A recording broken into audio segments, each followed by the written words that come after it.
इतने से थे जब पिताजी ने मरते समय मुझसे वचन लिया और कहा, प्रेम, विजय और रवि तुम्हारे भाई नहीं, तुम्हारे बेटे हैं। पंखे का दिमाग खराब लगता है, ना मरम्मत करने से चलता है, ना ये बिजली से चलता है, ये सिर्फ आदमी रेत कर चलता है। एक बड़ा खास दिन आने वाला है। कहाँ आने वाला है? हमारे घर में आज हमारी भाभी और भैया की शादी की 10वीं सालगिरह। अरे अपनी दोस्ती तो एक चट्टान की तरह है दोस्त। नाराजगी की ये मामूली मामूली मौजें अगर उसे टकराएं भी तो पाश पाश होकर चली जाएंगी। भैया हो तो कैसा हो, भाभी हो तो कैसी हो। 80 দশকের মাঝামাঝি বলিউড ফিল্ম ইন্ডাস্ট্রিতে অ্যাকশনধর্মী ফিল্মের পাশাপাশি ঘর পরিবারের উপর ভিত্তি করে সামাজিক ফিল্ম নির্মাণের একটা ঘরানা বা ট্রেন্ড খুব চলতে শুরু করেছিল, যেগুলির মধ্যে অনেকগুলি সিনেমা কিন্তু হিটও হয়েছিল। এই রকমই একটি সফল বাণিজ্যিক সিনেমার নাম ছিল ঘর এক মন্দির।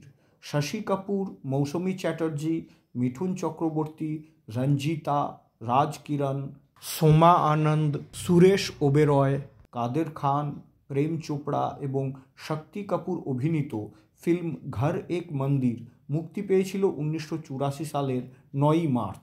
100 पर 10 रुपए, 500 पर कितने हुए? 50 रुपए, और कुल 6 महीने के कितने हुए?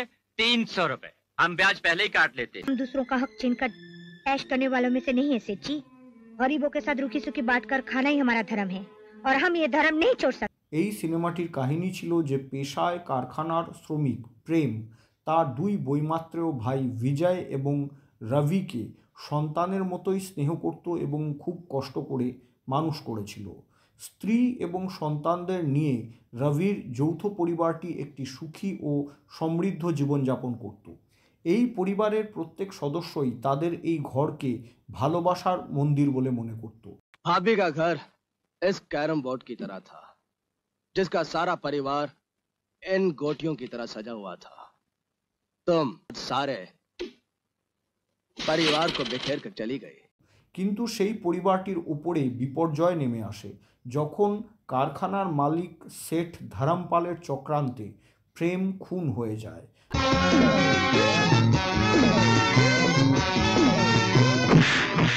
तुम बाहर जाकर ईमानदारी से काम करोगी, लोग तुम्हें बदनाम करेंगे और ये देखकर मैं चुप रहूंगा तो क्या भैया मुझे माफ करेंगे? बोलो। तुम्हारा विजय डॉक्टर बन गया है, वो फर्स्ट क्लास में पास हो गया, उसे गोल्ड मेडल भी मिल गया है। ধরমপাল এই পরিবারটিকে সর্বশান্ত করে ঠকাতে চায়। এই কাজে সে নিজের কন্যাকেও ব্যবহার করতে পিছপা হয় না।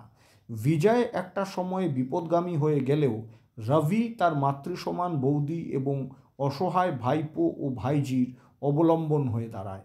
ऊपर वालों ने मुझे 6 आदमियों का दिमाग और 12 आदमियों की ताकत दी है। कसम तुम्हारी भाभी, अगर तुमने कसम ना दी होती ना तो मैं साले उस सेठ के बच्चे को एक ही पंच मार के उसका चेहरा बिगाड़ देता। चेहरा से दोस्ती करते वक्त तमीज कमीज और इज्जत घर पे छोड़ के आया था।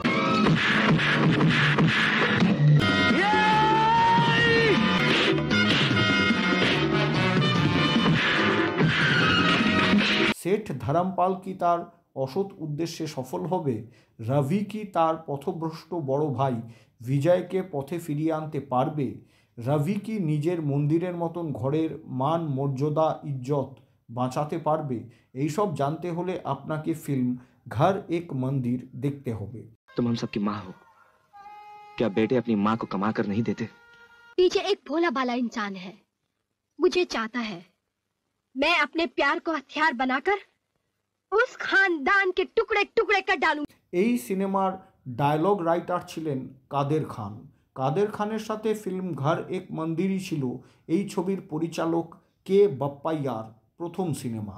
এরপরে কাদের খান সাহেব কে বাপ্পাইয়ার পরিচালনায় স্বর্গ সে সুন্দর, ঘর সংসার ইত্যাদির মতন অনেক সফল পারিবারিক ফিল্মের ডায়লগ রাইটিংয়ের কাজ করেছিলেন। ফিল্ম ঘর এক মন্দিরের সঙ্গীত পরিচালক ছিলেন লক্ষ্মীকান্ত প্যারেলাল এবং ছবির গানগুলি লিখেছিলেন আনন্দ বক্সি। ফিল্ম ঘর এক মন্দিরই ছিল নায়ক হিসেবে শশী কাপুরের শেষ ছবি।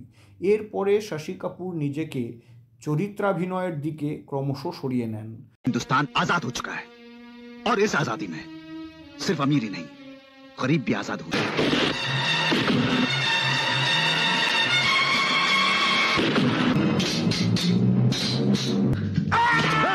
এই সিনেমাতে শশী কাপুর অভিনীত প্রেমের চরিত্রটি প্রথমে অফার করা হয়েছিল জিতেন্দ্রকে, কিন্তু জিতেন্দ্র সেই প্রস্তাবটিকে কোনো কারণবশত সেই সময় গ্রহণ করেননি।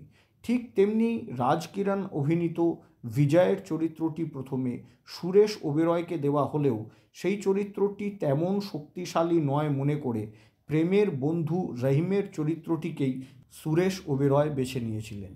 सेठ जी, वो दिन गए जब मालिक के कहने से मजदूरों की खाल उधेड़ी जाती थी। आज मजदूर और मालिक फैक्ट्री में बराबर के हिस्सेदार हैं। अगर आप हमें तनख्वाह देते हैं तो हम अपना वक्त देते हैं। এই সিনেমাটিতে মিঠুন চক্রবর্তী এবং কে বাপ্পাইয়া প্রথমবারের জন্য একসাথে কাজ করেছিলেন। পরে এই জুটির কাছ থেকে বহু হিট ছবি সিনেমা প্রেমীরা পেয়েছেন।